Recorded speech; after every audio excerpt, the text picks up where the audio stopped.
Okay, ladies and gentlemen, now we're at the section we're going to do a live role play situation. What I'd like you all to do, if you would, while this is going on, take a look at your observation section on the worksheets that you have before you. So when it's over, we can have kind of a critique back and forth. So pay close attention, please.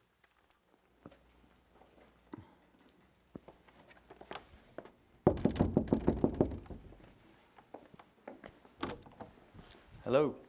Mr. Jones, my name is Jack Curtis. How are you doing today? Good. Great. Although we haven't yet had the opportunity to meet, I wanted to stop by and introduce myself. As I said, I'm Jack Curtis, and I'm with XYZ Insurance Company.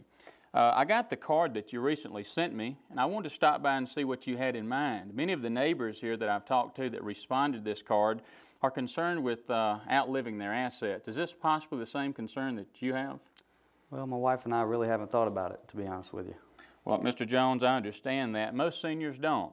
That's why the company asked me to rearrange my schedule today and come by and see you as quick as possible. May I come in for a moment? You trying to sell me something? Well, Mr. Jones, although I am a professional salesperson, I must tell you the most important thing that I do for my future clients is to sit down and answer the questions that they have.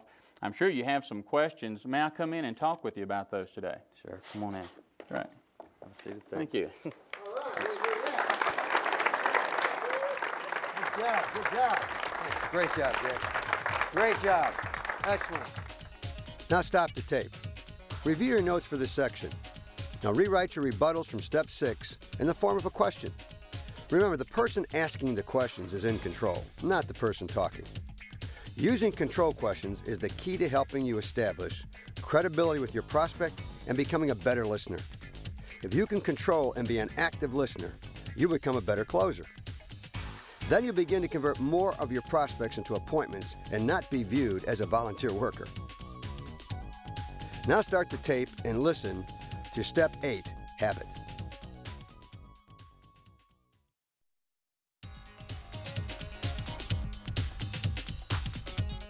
Kind of coming down to the last letter in our approach, which is H, and it stands for habit. Now, habit by itself sounds like a pretty simple word. It's probably, you may be tired out going through the 7 steps and you don't want to get down to this last step yet, but this is a pretty critical step to wrap up and build yourself a very solid approach to get across that 4-inch doorstep. Habit takes 30 days of perfect practice to form a habit. Everybody says, well, I can form a habit, I practice a lot. The key here is perfect practice. You got to practice something perfectly, not just practice. If I lift weights the wrong way, I'm practicing, but I might hurt myself and never get the right muscle definition when we do that. If I'm a ballet dancer, if I'm not practicing that properly, I may not make the ballet because I'm still practicing, but not properly. First thing is get everything proper, then practice it solid for 30 days. A lot of us in sales have the tendency, well, I tried that. How many times? Well, at least twice. Not enough. Goes on all the time. You've got to commit to yourself to practice to get it down. Could you imagine how many times an actor or actress practices their lines? I was in Chicago watching a film, and it's coming out right now with I think it's Samuel B. Jackson's in that one. And it comes out, it's called The Negotiator. I got down to go with the crew one day to talk to him. And I was kind of funny. It's 10 o'clock at night. We're talking to the crew, and I said, hey, what's the next thing coming up, next scene? He said, we're going to practice one line. I said, what do you mean, one line? He said, yeah, there's a 9-word line that this director really wants said in a certain way. It's going to take a couple hours. I said, wait a minute, I could read that line a couple hours. He said, it'll take at least a couple hours because he's very particular in how the line is said. I know it's going to take at least 2 hours. It took him 3 hours. Now, that's it's being a little bit too more particular. But if you want something to come out a certain way, you've really got to work and practice it perfectly. You ever see Michael Jordan shoot a jump shot? He didn't get there just naturally. He worked at that, even though he's a very natural talent. But again, the same way. He goes out and practices every time he plays the game beforehand and gets it perfected. Watch Karl Malone, spins the ball a certain way every time, talks to himself, looks up, bounces a little bit, and takes the shot. Everybody has those kinds of habits. It takes perfect practice to form those habits. That's the only thing you rely on is that. Perfect practice you need to master. Now, beside perfect practice, here's some key points you want to remember. 1, write your approach out, period. Front door, telephone, get it down and get it down and get it down word for word. I'll have people say, well, I've got an approach. Well, give it to me. If you don't give it the same way twice, you don't have one. How can anybody field train you if you're doing something different every time we make a call? Can you imagine going back to your manager saying, well, I'm having a problem with that approach. You go out and do field work with him and he does it 4 times different, or she does, each call. Nobody can help anybody. That'd be like seeing somebody batting baseball and change their stance every pitch. They'd be out of the major leagues, never make it. You've got to get yourself in that perfect practice mode. Prepare 2 to 3 control questions for every objection you think is going to come up in the course of setting those appointments, and have them down. So when they say to you, hey, I'm insurance person, Mr. Jones, no problem. It sounds like you're paying too much for your insurance. Well, I'm not. Well, let me ask you a question. If you've got that much insurance, what kind do you have? Well, I'm not sure. You got the old type or new type? I don't know. Great, Mr. Jones, do you have a minute? Do it in a conversational mode. Be conversational in your approach. Don't be robotic. Don't be institutional. Memorizing doesn't mean to kick back the words in some type of a regimented way. It says memorize the concept and the words and explain those in a conversational manner. Talk about things very conversationally. Not sending the information.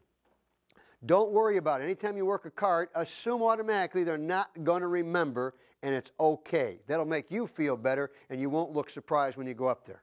You could say, Ms. Jones, if you did remember, I'd really be shocked. Because most of the time it takes 2 to 3 weeks, and who can keep track of all that mail out there today? That's why I wanted to stop on by and talk to you for a couple of minutes. We're kind of an old-fashioned company.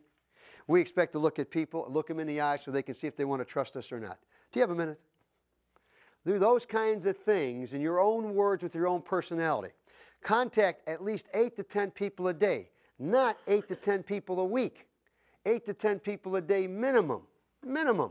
Because if you're not doing that, you won't be in practice enough. It'll never happen. Never happen. 6 P's. Remember that. Remember the 6 P's. What are they? Anybody remember the 6 P's?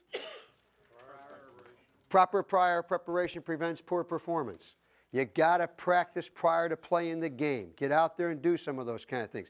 Form the habit of doing that. Okay, those are some pointers that you look at and we just reviewed with you on that part. Now, you're going to be getting leads in your company, and you're going to get some leads that say MedSup.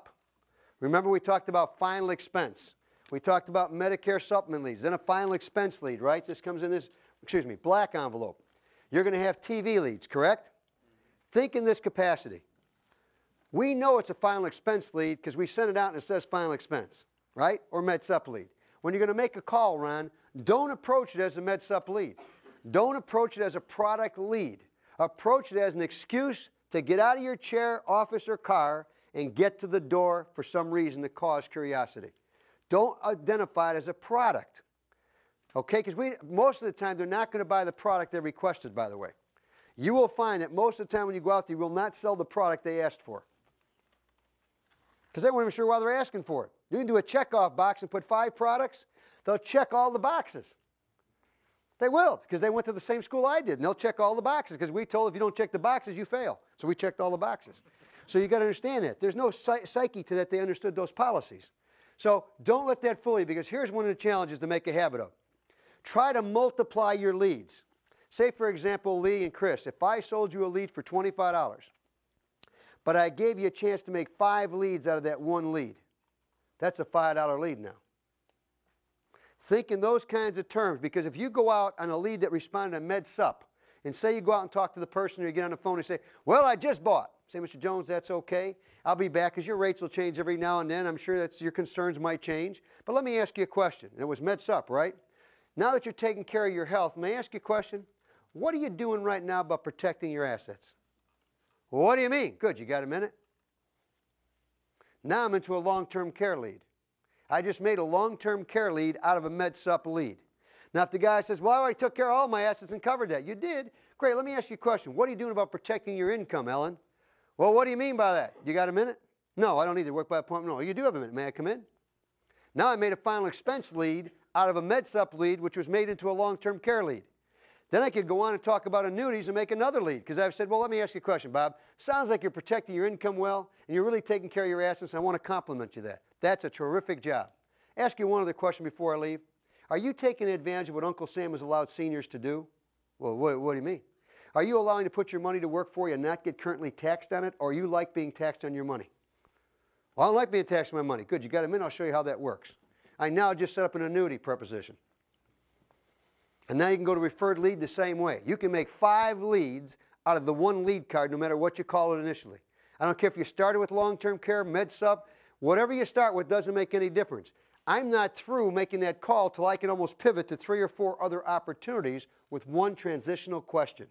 That's making a lead out of a lead.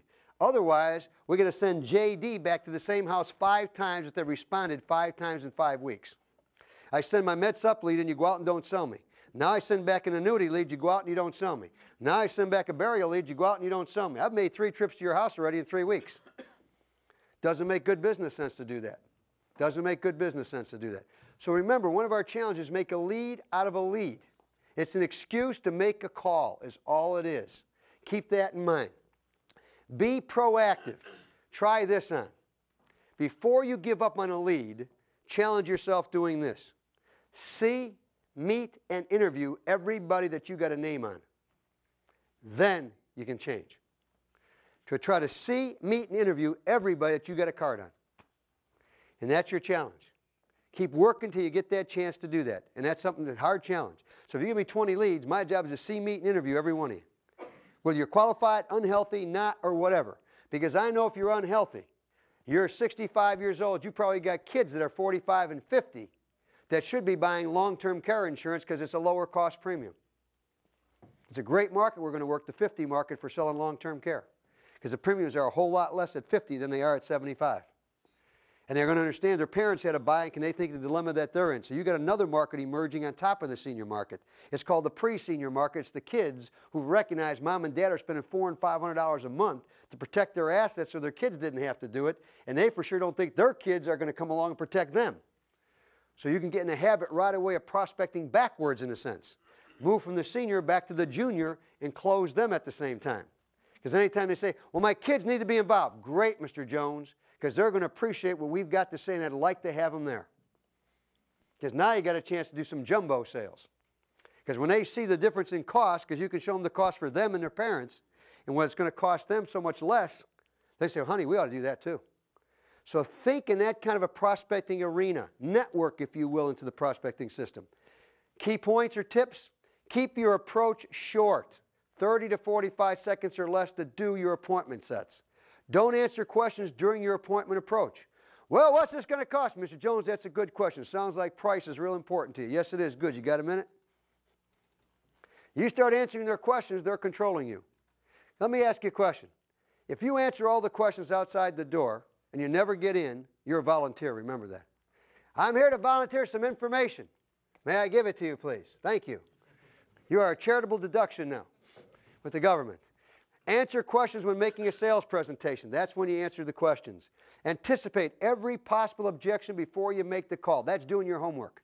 Wouldn't you say in that scrimmage that we had that all these pro teams, when they scout each other, they're knowing every tendency of every player. They scout the game, they scout the player, they scout it before the game, they analyze, they're taking pictures during the game, right? How much scouting and analyzing do we do before and after the game and during? So we need to scout that defense out there. We need to see what they're doing. Don't expect any help from your lead prospect. They're not going to help you.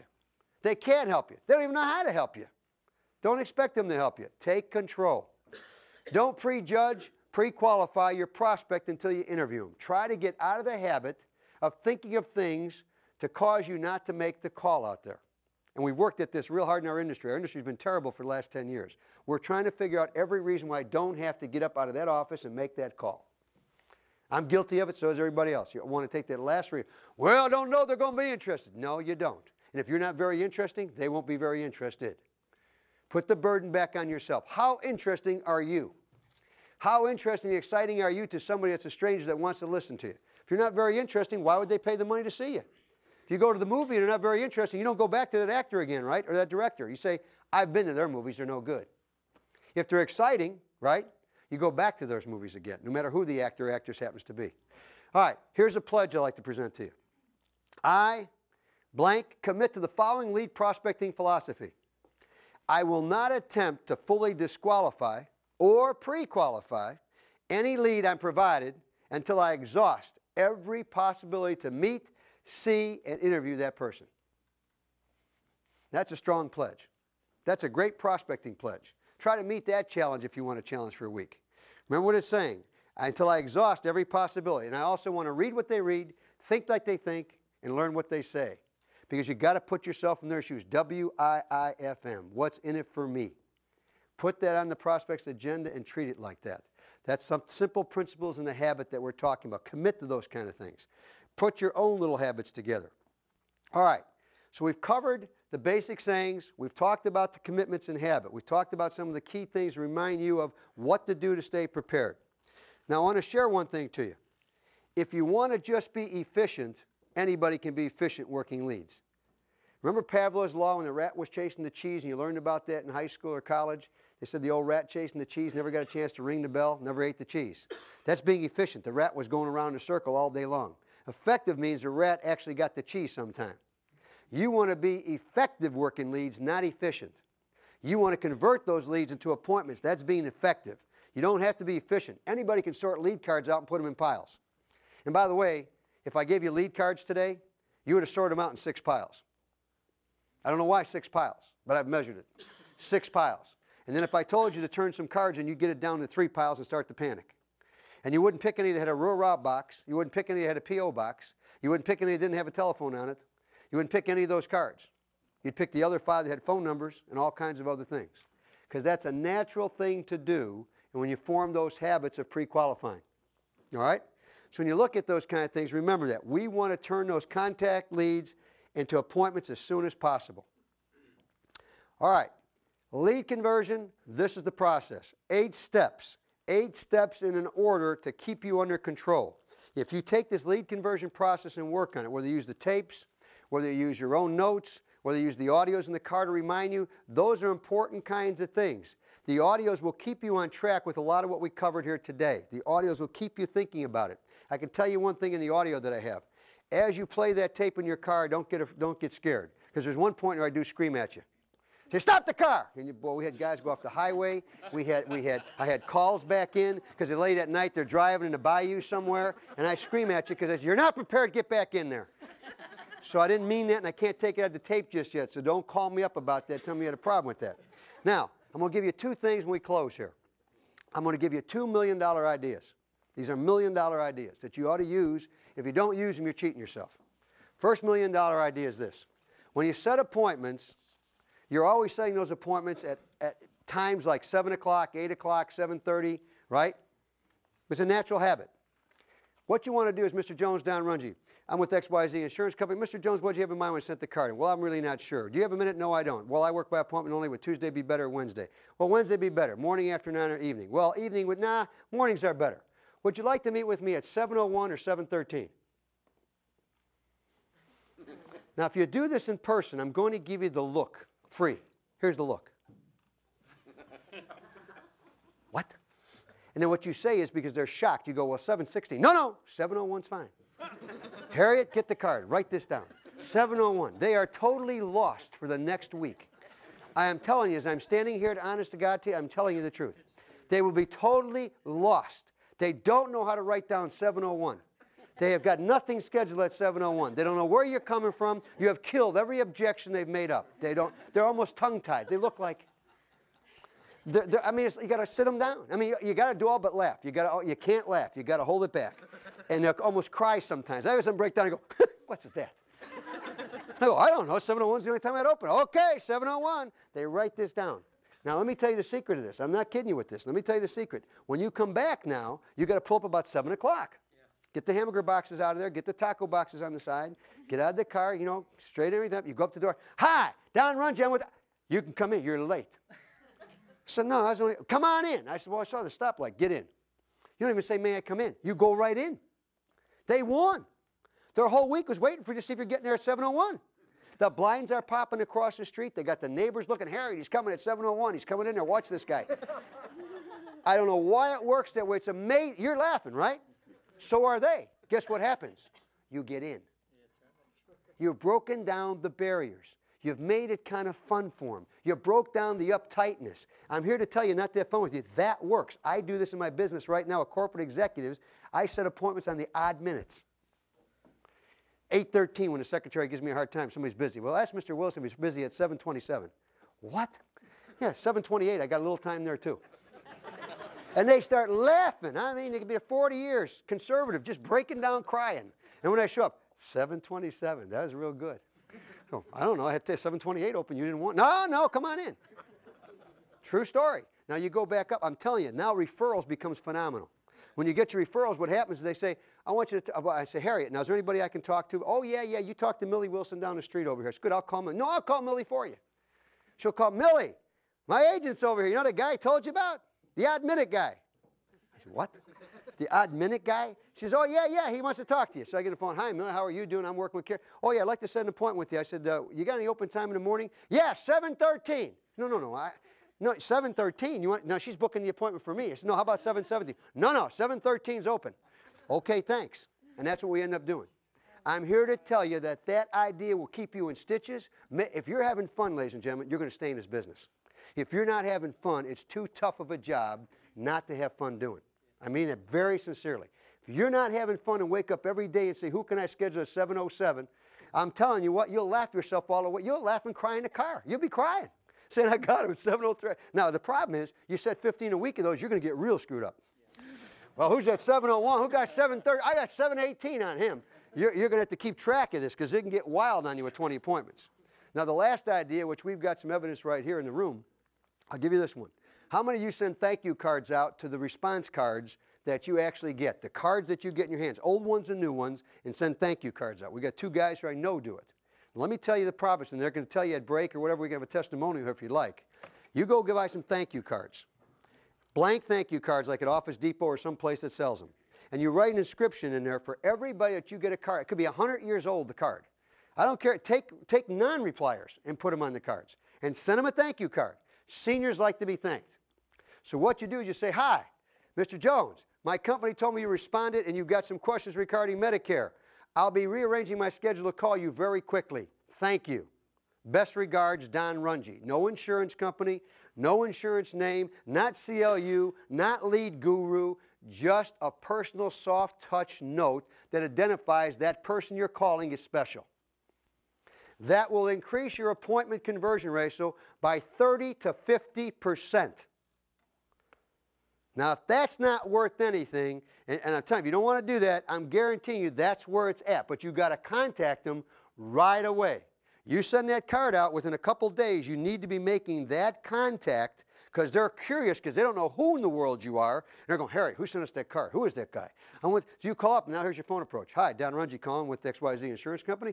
Mr. Jones, the only reason I'm calling you, I wanted to see if you got my thank you card. Oh, you're the guy, Harry, I found him.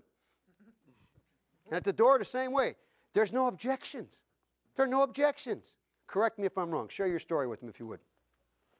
Well, when I came to Atlanta a few months ago, I'd been doing a thank you card on my sales and contacts and everything for a little over a year, but you threw that idea out at me, and I thought, it's not a bad idea. I believe I'll give that a try, and I had a lead order in.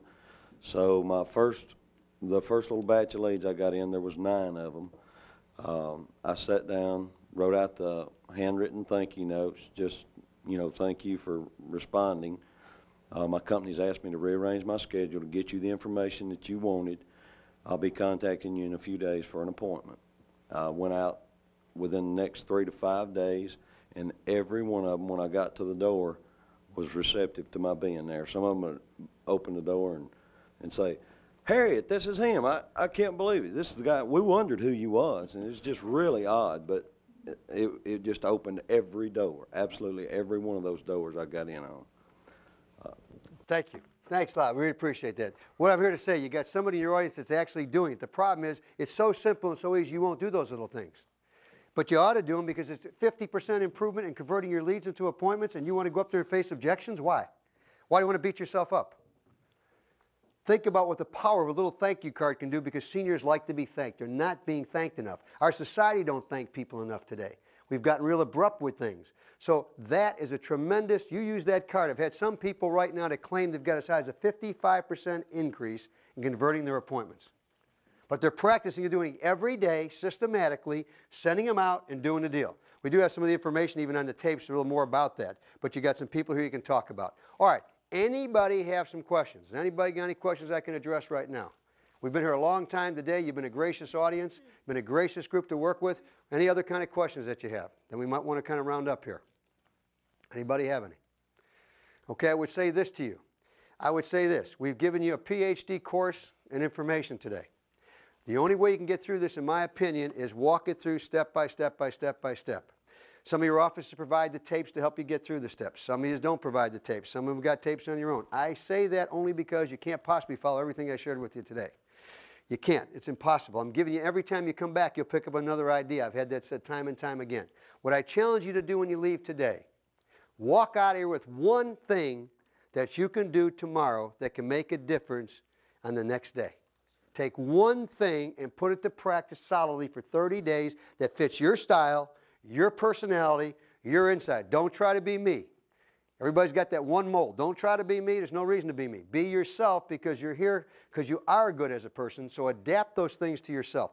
Figure it out. Sit down. You've now got an orchestrated process that over 16,000, 17,000 people have been through, and they wouldn't be coming back if parts of it didn't work. So it does work. Don't try to do it all at once. Don't try to engulf this whole thing. Take one step at a time. Get an approach, master the approach. You're way ahead of the average agent. I came in the business, had to learn a 7-page, word-for-word, single-spaced sales presentation. I was allowed to miss 3 words. Or I got sent home and I was terminated. Had to give it 5 times before an audience of 100 people. Scared to death. Guess what? I bet you I can come within 80% of giving it today. Never forgot it. Sold the first 5 people I seen. And I had to rehearse it with my spouse, and the name was Bob that we used on the example. So I made sure the first 5 guys I called were named Bob, because I was going to mess it up. If they were Lillian, I was going to call them Bob. I mean, that's how good I was. I was going to say Bob, and I picked out 5 Bobs. First 5 sales were all Bobs. I couldn't talk to anybody else because I was going to call them Bob. But I didn't have enough background to know, so I believed what they told me, and I did it, and I practiced it because I was scared, and it worked. So I share that with you. And the one closing thought that I've tried to do at the very opening is this. Ladies and gentlemen, if you really believe in anything I've said to you, a lead is only as good as the agent who is prepared, who has it. Appreciate it. Thanks for being here, Jen. Thank you. Take a few minutes to review your notes about the 8 steps of the approach we just covered. Keep in mind some key points. Habits take 30 days of perfect practice, not just practice.